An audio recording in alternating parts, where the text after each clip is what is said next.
Laisse-moi tranquille. Début 2021, j'arrête un job en urgence car mon cerveau a explosé. Il y a des morceaux partout. J'ai plus d'énergie et tout le monde m'énerve. L'univers entier semble s'être mis d'accord pour me pourrir la vie. J'ai envie de hurler en permanence. Mais j'ai l'impression que personne ne s'en soucierait. Je suis en couple, mais je ne me suis jamais sentie aussi seule.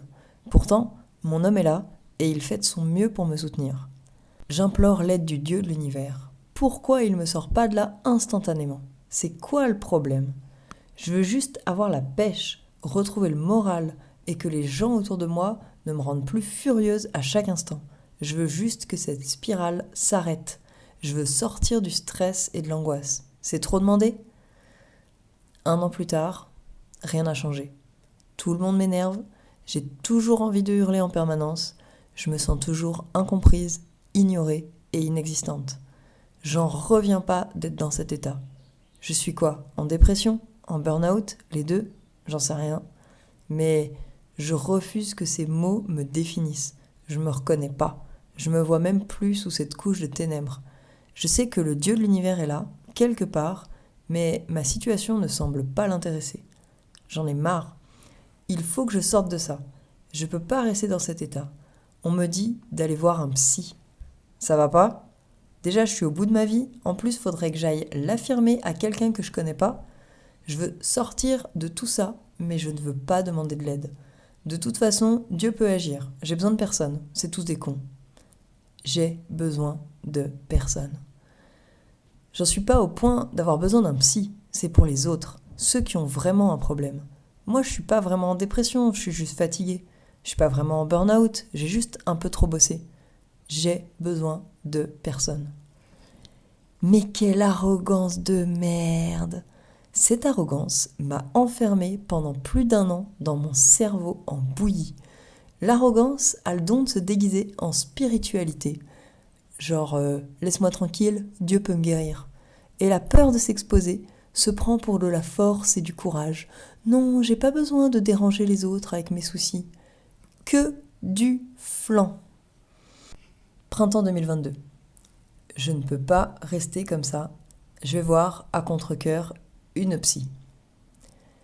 C'est tellement injuste de devoir faire ça. C'est les autres dans mon entourage qui devraient y aller.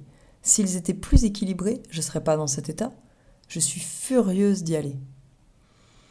Mais finalement, j'ai peut-être un peu besoin d'aide. Mais vraiment genre un tout petit peu, hein, une demi-chouillette, pas plus. Je me demande si c'est ok pour le Dieu de l'univers que je cherche de l'aide en dehors de lui. Je lui en parle, j'espère un peu qu'il va me sortir de là d'un claquement de doigts, pour pas que j'y aille, mais non. Alors je lui demande de me guider dans cette démarche. Je fais 7 séances entre le printemps et l'été, dont une d'intro et une de conclusion. Donc, en gros, 5 séances où on fait des trucs. Et là, tout change. Chose étrange, une fois, durant une séance, je me sens aimée. Pas par la psy, qui reste très pro avec la distance émotionnelle que ça implique. D'où vient ce truc-là? Je me demande un peu si c'est pas le Dieu de l'univers qui fait ça. En été 2022, je commence à aller sérieusement mieux. Je me vois plus de la même façon. Je ne suis plus insignifiante, incomprise et ignorée. Aujourd'hui, je pense que Jésus a, entre guillemets, validé ma démarche de j'arrête de repousser tout le monde et j'admets que j'ai besoin d'aide, même si c'était franchement à contre-cœur.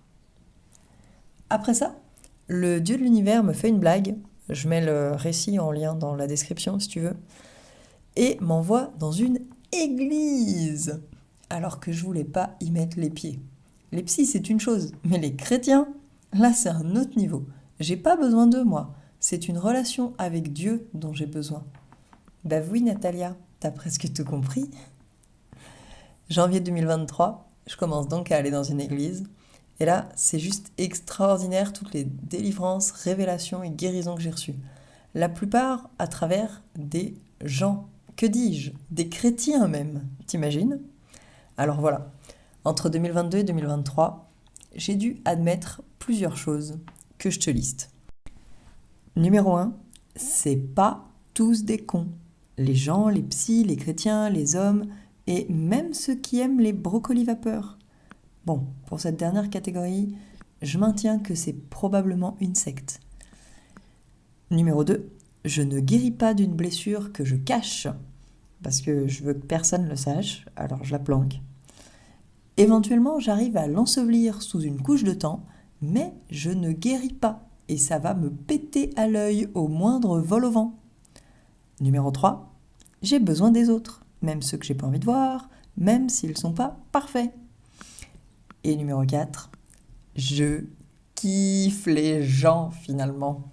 Et aussi, belle découverte, la Natalia sans énergie qui erre sans but entre sa colère, Netflix, son stress et son sommeil agité, c'est pas moi. J'en revenais pas d'être comme ça, mais c'était pas moi. Avec Jésus, je commence à être moi-même et ça envoie sérieusement du pâté. Du pâté de soja, si t'es végé. Voilà pour cet article. C'était Natalia, nouvellement impératrice de la vie sociale.